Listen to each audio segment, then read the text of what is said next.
Hey everyone, hope you're doing well. Joel wanted me to put together a quick tutorial video for how to use Screencast-O-Matic, and so I'm going to show you everything I know how to do using the free version. There is an upgraded version that you can get. I believe it's $1.65 a month, and it has a few extra capabilities such as you can add music to your video, you can zoom in and out in your video. I believe there's captioning you can add, and a few editing tools that are not with the free version. So if you think those are features that you're going to need, maybe the upgraded version would be better for you. I've been doing just fine with the free version, so that's what I'm going to show you how to use now. So when you first get started, you're going to want to go to the Screencast-O-Matic website, and you'll need to create an account. It is free. And so it'll ask you to enter in an email, and then you got to log in that way. I just used my school email, but if you want to use another one, I'm sure you can. So I'm just going to log in real quick.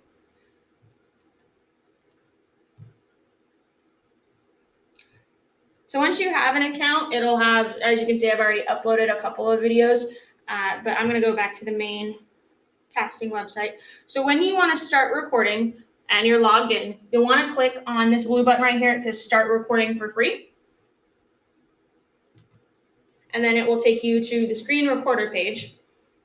Again, I'm going to show you what to do with the free version. If you want to upgrade to the better version, then you can click on the upgrade recorder one, but I'm going to click on the launch free recorder orange button right here. And if you haven't downloaded it yet, it will ask you to download the app. It might look a little different depending on what kind of computer you're using. I'm using my school laptop, and so if you're using your school laptop, this is what it'll look like.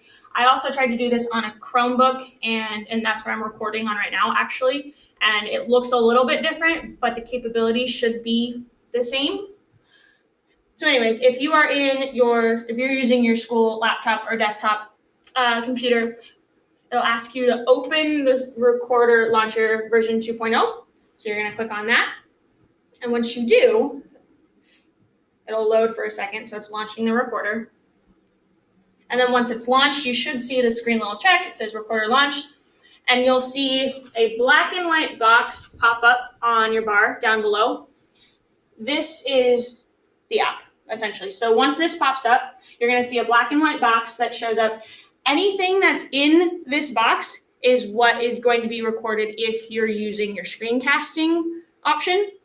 So if you want to cast your whole screen, then you can just adjust it and make it bigger. If you don't want to cast your whole screen, maybe you only want to show a small portion of the screen, then you can adjust that accordingly. Right here is all of the features that you're going to want to pay attention to. So here it gives you the option to use just your screen, just your webcam, or both. Regardless of what you're going to do, I encourage you to always be in the both category, just because if you want to have the option to go in and out, going from just your screen to just your webcam or to both, being in the both category allows you to switch from the different options while you're recording, because you'll have little options that'll pop up right here and you can change them. I did that when I was giving a tutorial on how to use Teams for my kids, and it worked really well, because when I just wanted them to listen to what I was saying, I changed it to my webcam, but then when I wanted them to watch the screen, then I just changed it to my screen. Okay. I think that's all I have for that one. Once you start recording, you're going to want to click this red recording button, and it will give you 3 seconds to get ready. And now it starts recording. So as you can see right now, I'm in the option where it's recording my screen, and then I have a little webcam down below. So it's taking in all of the audio that I'm saying right now.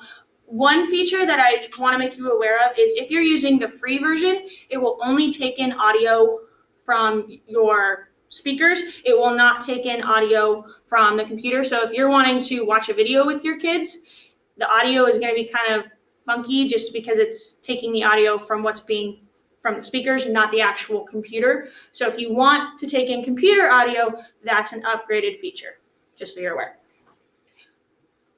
So anyways, if you're in the both option, then what you can do is there's 3 little boxes that will show up down here, and it lets you switch from only casting your screen to both to only casting your webcam. So if I wanted to switch to only using my webcam, I click on that little box that shows up right here that it's a full screen. And then even though the red lines are right here and the kids aren't going to see this in the video, they're only going to see whatever it is that you're recording here. And then if you want to only cast your screen, then you'll click on the empty box on the far right, and then the box in the middle lets you do your webcam. So it'll have your little webcam and your screen at the same time. So I'm going to click on the pause button right now. The pause button is where the recording button was. And another cool feature, if you're using this on your school laptop, is you can play it back. There's a little play button right here. And let's say that you liked your video all the way up until a certain point. What you can do is click on the point of the video that you liked. So I'm going to click on, there's a bar down here that's blue and gray. Everything that's in blue, you'll see, is everything that you want to keep, and everything that's in gray is everything that hasn't played back yet and you don't want to keep. So I'm going to go back to 5 seconds. So let's say I started recording, I liked the first 5 seconds of my video, but I want to redo the other half of it. Once you click on the time that you want, the pause or the recording button turns into the truncate button, and it's really cool because now if you click on that truncate button, it'll prompt you, do you want to truncate? And you can say yes. But what it'll do is it'll start recording from wherever you left off. So if you, like I said, if you liked the first 5 seconds of your video, but not the other part of it, then you can select that time on that bar here, and then it'll start recording right where you left off. So I'm going to show you what that looks like. Again, it'll give you 3 seconds. But now everything that is going to be in the video is started where I left off from the first 5 seconds. And you get to see what that looks like. So I'm going to press pause again. So when I play it back, this is what you'll see. And now it starts recording. So as you can see right now, I'm in the option. But now everything that is going to be in the video is started where I left off from the first 5 seconds. So if you're like me and you mess up a lot, the truncate feature is actually really nice because then you don't have to redo your whole video over and over again. You only have to redo the part that you wanted to redo. I think that's all I have there. One other thing. There will be a little red line that pops up on this blue and gray bar that indicates where the first recording ended and the second one starts. So if you say you want to keep your first recording and you want to redo your second one, go back to that red line and that's where it'll pick up from. Okay? So once you are done, there's going to be a done button on the far right. There's also a little trash can button. So if you just want to redo the whole thing, click on the trash can button. However, do not click on the trash can button if you do not want to do redo the whole thing. You just want to redo the last part that you did. But anyway, so now that I'm done, I'm going to click on the done button. And these options will pop up. So there's 3 that it shows. The first one is save and upload. That's what I'm going to click on. There's a quick share option, which I believe it saves it to the Screencast-O-Matic website, and then it'll automatically give you the link. You'll still get the link in with the save option. This is just a quicker way to do it, I guess, depending on what you're looking for. And then the last one is an edit video option. That is only available, the capabilities under this one are only available if you have the upgraded version. I'm going to click on the save and upload button. And once you do, this screen will pop up. So there's a couple of things that I want to make you aware of here. There's a bar underneath here. With the free version, you can't necessarily cut your video, but let's say you didn't like the first 3 seconds of your video or the last 3 seconds of your video, you can move the bar down here and you can take off parts of the beginning and the end. You just can't cut anywhere in the middle. That's an upgraded feature. One other thing that I want to make you aware of, because I didn't learn this until it was too late. But if you click anywhere on the bar, there will be a white line that shows up. And wherever this white line is at is where that will be this image that the students will see if they search for this video on YouTube. So if you have an unflattering portion of your video, for example, if you're speaking mid-sentence like I was, and you didn't know about this feature, then the first thing students will see when they look up this video on YouTube is an awkward face from their teacher. So if you want to have this screen be, or this picture be the image that's related to the video that when they're looking for it on YouTube, leave it there. But wherever that white line is at, that is what they will see when they look for the video. I'm just going to leave that there. And so once you're done with that, these options will show up. So you can save it as a video file. If you have sensitive information that is in your video, maybe do that and then upload it to Teams. It should save it as an MP4 file. I will warn you though, anytime that I've tried to upload an MP4 file, it takes a while. And so just be mindful of that. You can also save it to Screencast-O-Matic. So once you have an account, you can just have an account for your videos, and then you can just send the link to your kids, and the link will take the kids to the Screencast-O-Matic website, and they can watch the video there. Or you can upload it to YouTube. That's what I've been doing. And Joel created a middle school account for us on YouTube.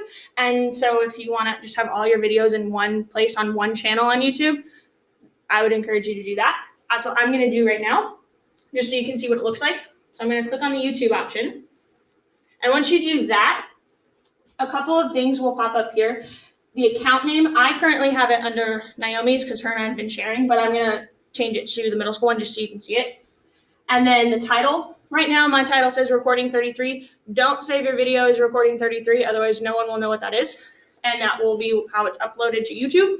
So make sure you change the title. I'm just going to label this Screencast Tutorial. And then once you're done with that, you can press Publish. Let me change the account real quick. So you will, if this is the first time you're using this, you're going to want to add an account. You might not have an account saved on there like I do. So you'll just add an account.